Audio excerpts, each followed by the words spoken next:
Hello friends, good morning, welcome back to my channel. তোমরা সবাই কেমন আছো? আশা করছি সবাই ভালো আছো, সুস্থ আছো। আর আমরাও সবাই খুব ভালো আছি। চলে এসেছি নতুন আরেকটা ভিডিও নিয়ে। আর আজকে হলো রবিবারের সকাল থেকে তোমাদের সঙ্গে ভিডিওটা স্টার্ট করছি। আর আজকে হলো আমাদের বাড়িতে নবান্ন উৎসব আছে। তো নবান্ন মাপের বাড়ি যাব আমি। আর শ্বশুর বাড়িতেও নবান্ন, একই দিনে নবান্ন, কিন্তু শ্বশুর বাড়িতে ওর পাপা যাবে, আমি যাচ্ছি না। আর বাপের বাড়িতে আমি যাব, কেন কি আমার দাদা থাকে না, মানে দাদা নেই এবছর নবানে, তার জন্য আরও যাব। আমি আর ইস্যু দুজন মিলে যাব। ইস্যুকে বললাম ওদের বাড়ি যাওয়ার জন্য, মানে আমার শ্বশুর বাড়ি যাওয়ার জন্য, কিন্তু ও যাবে না, আমার সঙ্গেই যাবে। তো চলো, আর তোমাদের অনেক অনেক অনেক ধন্যবাদ আমাকে সাপোর্ট করার জন্য, আমাকে এগিয়ে নিয়ে যাওয়ার জন্য। অনেকগুলো দিন পরে আমার 1K সাবস্ক্রাইবার পূর্ণ হলো। অনেক দিন বলতে আমি আগস্ট থেকে শুরু করেছিলাম, পরের বছর আগস্ট পর্যন্ত 1 বছর হয়ে গেল। আর এটা হলো ডিসেম্বর, মানে 1 বছর 4 মাস পরে আমার চ্যানেলটায় 1K সাবস্ক্রাইবার পূর্ণ হয়েছে। আর আমার এখনও ওয়াচ টাইম পূর্ণ হয়নি। তো প্লিজ তোমরা ঝটপট আমার ভিডিওগুলো দেখো, ফুল ওয়াচ করো।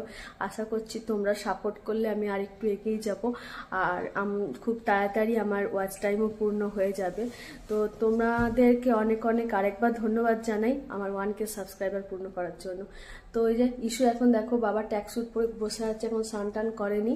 আমি রেডি হব, এরপর স্নান টান করে রেডি হব, তারপরে মানে স্নান হয়ে গেছে, আমি পুরোপুরি রেডি, কিন্তু এখনো শাড়ি টাড়ি পরিনি আর কি। তো শাড়ি পরবো, তার আগে ঠাকুর পুজো করবো, ঠাকুর পুজো করে তারপরে শাড়ি পরে তারপরে রেডি হব। দেখা যায় যদি শাড়ি পরি তো পরবো, না হলে চুড়িদার পরেই চলবে। ওখানে বাপের বাড়ি যাচ্ছি, শাড়ি পরেই যেতে হবে এমন কিছু নেই, কিন্তু পুজো টোজো একটু শাড়ি পরলে ভালো লাগে আর কি। তো চলো, গাছে জল দেওয়া হয়ে গেছে, এরপরে বেরোবো। তো চলো, ভিডিওটা তোমরা দেখতে থাকো, আশা করছি তোমাদের ভালো লাগবে। আর ভালো লাগলে একটা লাইক করে দিও যদি ভিডিওটা ভালো লাগে।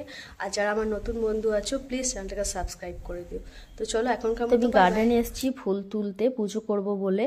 আর ফুল তুলে নেব, তারপরে গিয়ে পুজো করব। আর ভাবলাম তোমাদের সঙ্গে এই ভিডিওটা শেয়ার করব না, তারপরে দেখছি যে ভিডিওটা যখন আছে তখন তোমাদের সঙ্গে শেয়ার করি যে আমাদের বাড়িতে কিভাবে নবান্ন উৎসব হয়।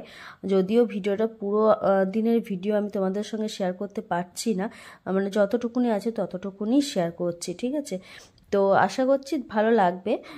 তো দেখো, আমি রেডি হয়ে গেছি, জামা পরেছি, শাড়ি পরবো ভাবলাম, তারপরে দেখলাম যে থাক, শাড়ি আর পরতে অনেক লেট হয়ে যাবে। কারণ ইস্যু ক্যারাটে ক্লাসে গেছিলো, ওখান থেকে আসার পর ওকে মুড়ি টুড়ি খাইয়েছি, তারপরে আমি স্নান করে ঠাকুর পুজো করে তারপরে রেডি হয়ে বেরিয়েছি। আর ইস্যু এখন যাচ্ছে ওর পাপার সঙ্গেই যাচ্ছে, ওদের বাড়ি যাচ্ছে, মানে আমার শ্বশুর বাড়ি যাচ্ছে। ওর পাপা বললো আমি একা যাব না, তুই যদি না যাস। তো আমি যেহেতু আমার বাপের বাড়ি যাচ্ছি, ওই জন্য ওর পাপা বললো তাহলে ইস্যু আমাদের সঙ্গে যাক, আমার সঙ্গে। বললাম ঠিক আছে, তাহলে তুমিই যাও ওকে নিয়ে। তো তারপরে আবার ইস্যুর তো যাবার মন নেই কোনো মতে, কিন্তু তাও যা হোক লাস্টে বাবা বললো বলে তারপরে আবার গেল। তো দেখো, ইস্যু রেডি হয়ে গেছে, নিজেকেও একটু দেখিয়ে দিল। আর এদিকে আমি তালাটা দিয়ে দিচ্ছি ঘরের, ওর পাপা স্কুটি নিয়ে বেরিয়ে গেছে, তো লাস্টে তালা দেওয়ার কাজটা আমারই পড়েছে।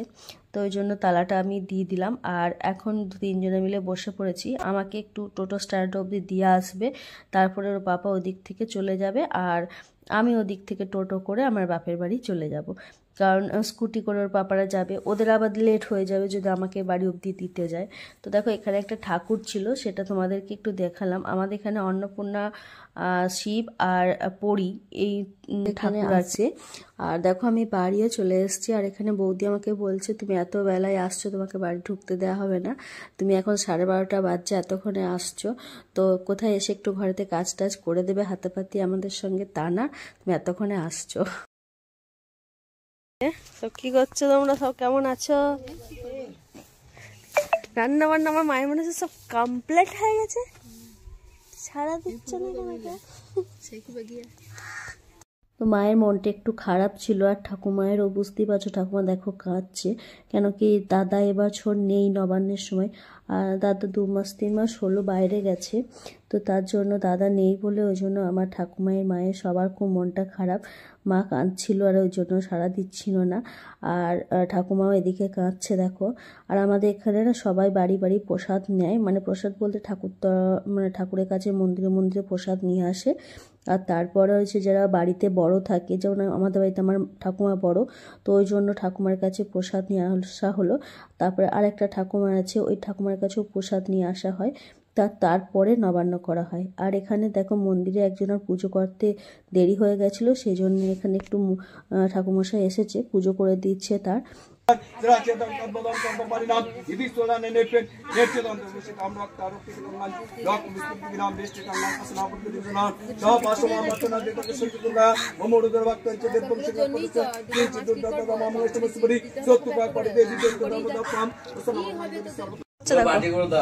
গাডু নমন খাচ্ছে, গাডু নারকেল খাচ্ছে, নারকেল খাচ্ছে গাড্ডু। দেখি এদিকে দেখি, গাড্ডু এদিকে দেখি, নারকেল খাচ্ছে।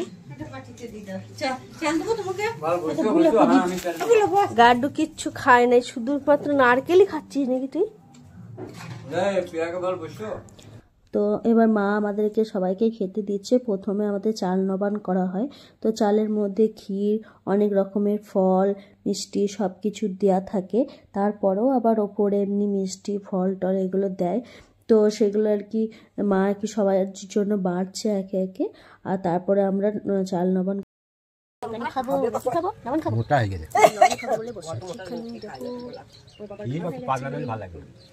বাবা খেয়ে দিয়েছে, ঠাকুমা বসে আছে, আর বাবা তাড়াতাড়ি খেয়ে নেয়।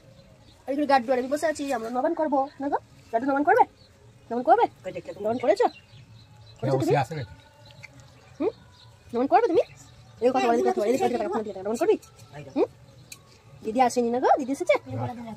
দিদি আসেনি, কাকু নেই। তো দেখো বাবার প্রথমে খাওয়া হয়ে গেছে, আর আমি আর মা আর ঠাকুমা একসঙ্গে খাচ্ছি। আর এই যে আমার ভাইজিটা, ওর দেখতেই পাচ্ছ কোলের মধ্যে বসে আছে, কিছুতেই কোল থেকে নামবে না। আর ইস্যু নেই, যেহেতু ইস্যু থাকলে তাও নিচে বসে, কিন্তু ইস্যু নেই তো, আর আমার কোল থেকে ওর নামবেও না।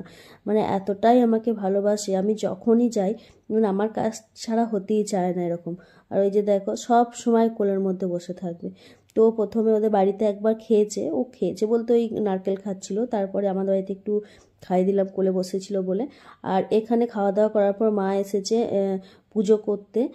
আমাদের এখানে ভাত পুজো করা হয়, তারপরে ভাত খাওয়া হয়। তো দেখো মা ধূপ আর প্রদীপটা জ্বেলে দিয়েছে, আর ভাতের সব ঢাকাগুলোও খুলে দিয়েছে পুজো করবে বলে।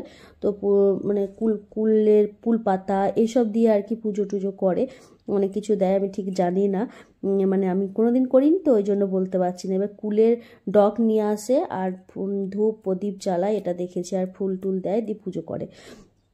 তো খাওয়া দাওয়ার আগে অন্নপূর্ণা হেসেল যেহেতু, তাই অন্নপূর্ণাকে পুজোটা করতে হয়, তো ওই জন্য পুজো টুজো করা হয়ে গেছে। তারপর আমরা এখন খেতে বসে গেছি।